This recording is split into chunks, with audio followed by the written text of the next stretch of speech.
في هذا الفيديو غادي نعطيك 16 نصيحة اللي غادي تفيدك في حياتك. الصهير اخيب حاجة تقدر تطيح فيه هي دوامة الصهير والادمان على الهاتف بشكل سلبي، وما كتبقاش عارف ساسك من راسك وكتزيد تكره حياتك. جمع راسك وبعد من هاد العادة حيت ما غتنفعك والو من غير المضرة وما غتخرج بحتى شي نتيجة ايجابية. وعدد السوايع اللي كيحتاجهم الانسان باش يرتاح في النوم هما 8 ديال السوايع ديال الليل، ماشي تبقى سهران بالليل وتصبح ناعس بالنهار. كقوله تعالى: هو الذي جعل لكم الليل لتسكنوا فيه والنهار مبصرا. وقال أيضا: وجعلنا الليل لباسا والنهار معاشا.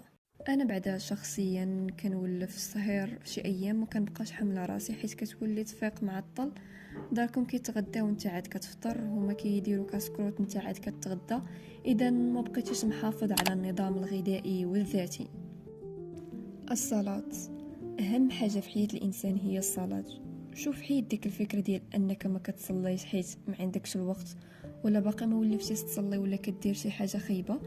غير دار انت راسك غتمرق وتفكر ديما ان الصلاه تنهى عن الفحشاء والمنكر، وديما دير في بالك ان اول حاجه غنتسولوا عليها هي الصلاه. وتخيل الى قدر الله وصل الاجل ديالك غدا، شنو غتقول مع راسك؟ ونصيحه: ما تبداش بالجهد، غير بشويه عليك، حيت الا بديتي مجهد من بعد القطع سير بواحد الريتم ديال انت غادي وكتطلع الايمان ديالك.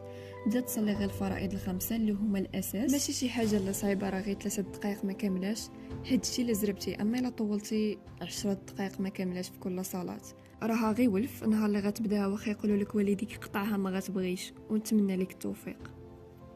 الماكله كما سبق ذكره، النظام الغذائي هو احد الاسس اللي حنا بيها عايشين. لا بغيتي تحافظ على البدن ديالك، كل في الوقت 3 الوجبات رئيسيه في اليوم على الاقل: فطور، غذاء، كسكروت وعشاء خفيف.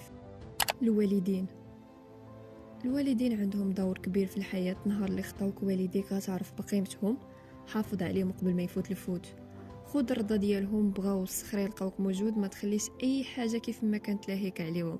اسمع كلامهم واخا بعض المرات يقدر ما يكونش عندهم الحق، مي دير راسك سمعتي هضرتهم. وديما حاول تاخذ الرضا ديالهم ديما، حيت بسبب نعاويهم تقدر توصل لأعلى المراتب. والله يرحم اللي ماتوا يا ربي.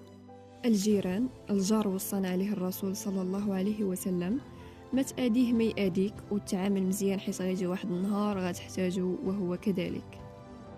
خوتك لا كانوا دراري وصغر منك، تهلا فيهم وركز على التعامل والاحترام، وديما يشوفوك الفوق وانت القدوة ديالهم. ودير في بالك راه اي حاجة كديرها انت كيقلدوك فيها، سواء زوينة ولا خايبة. كنتي انت الصغير وخوتك كبر منك، احترمهم، شفتي عليهم شي بلان، ستر ما ستر الله.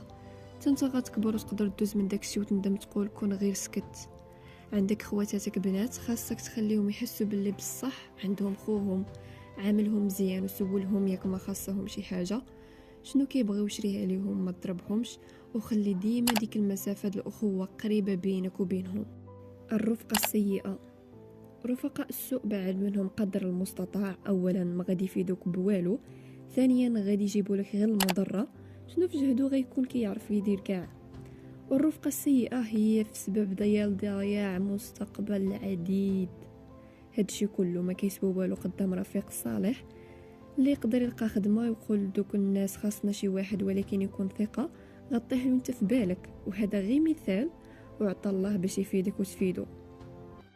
البليه اكبر غلط واعظم ندم غتندم عليه في حياتك الا مشيتي تتبليتي. ما يغركش بنادم اللي كيكمي وفرحان راه من الداخل ربي اللي عالم به يحسدك حيت انت ما كدير والو. وبلا ما تقول لي انا ما كندير والو كنوقف مع بنادم بلي ما كيقول والو، لا راك غلط. الله يعفو على الجميع يا ربي. المظهر ديالك كيعكس الشخصيه ديالك. كتلبس حوايج مشرملين وحسانه مشبوهه واخا تكون كيف ما كنتي، اي واحد دزتي من حدا غياخد عليك نظره واحد شمكار مشرمل بدون مستوى، وكذلك العكس. الصحه، لما تهلطي في صحتك ما درتي والو، نقص من الماكله الزنقه كتهلك غير المعده، دوزتي ما تخرج حيت غيضربك البرد، صبر واحد نص ساعه تخرج. ولا بغيتي ترتاح اكثر دير قيلوله مورا الغذاء بحال الناس الباديه، داكشي علاش كتلقاهم مربيين صحتهم غير بالفياق بكري والقيلوله والنعاس بكري والماكله الصحيه. شرب الماء. الماء ضروري في الحياة، وعلى الأقل خاصك تشرب لتر واحد من الماء في الأيام ديال فصل الشتاء، وفي فصل الصيف تشرب ما بين 3 ل 5 لتر ديال الماء.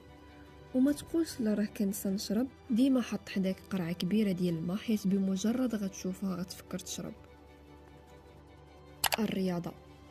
الرياضة مهمة، حتى لما كنتيش داخل لاصال مرة في السيمانة ولا 2 كاع، ضرب شي جرية وهانت بخير، حركتي فيه شوية ديال الدم. ويوميا خاصك تمشي لمدة نصف ساعة، ولا غير من الدار حاول دير وركاوت، ويوتيوب راه فيه كل شيء، خاصك غير تقلب. اللغة، ما كدير والو في حياتك تعلم غير لونجلي، راه غتنفعك. ما تعرفش نهار تجيك شي فرصة ديال العمل خارج المغرب وتكون سبابك هي ديك اللغة اللي تعلمتي. الهواية، ما كاينش فينا اللي ما عندوش شي هواية بحال الرسم مثلا. حاول ديك الهواية ترد منها تجارة ثانوية خارجة على الخدمة اللي راك فيها، ما تخليش ديك الهواية تموت مع الأيام. ناخدو مثال، انت خدام شي خدمة معينة والهواية ديالك هي الرسم، من هاد الهواية تقدر ترد منها تجارة، مثلا ترسم على بوشيت ديال تليفون شخصيات الانيم وتبقى تبيع. وهذه غير فكرة عطا الله ما دير بهاد الهواية، ودوك الفلوس هما باش غتبقى تقضي الحاجيات ديالك، والفلوس الخدمة تقدر تخبي النص وتصرف النص الاخر على شي حاجة اهم. هدفك من الحياة، الا ما كنتيش ماكتيفي في مخك شي هدف وراسم خطة لحياتك، راك غير عايش وصافي، ما عندك هدف، ما عندك والو. حدد شنو بغيتي دير من هنا ل10 سنين، شنو باغي تتعلم، شنو البلايص اللي باغي تزورهم، شنو باغي تكون، وشنو شنو شنو. واخا تكون شي حاجة كتبان لك مستحيلة كتبها، حيت ما كاينش المستحيل ابدا، وماشي تكتب داكشي وتبقى ناعس، خدم وتقاتل عليه. السوشيال ميديا، إلا داومتي عليها لمدة متتالية أكثر من عام، عول على راسك غتولي متوحد، كتهرب من بنادم، وعزيز عليك العزلة.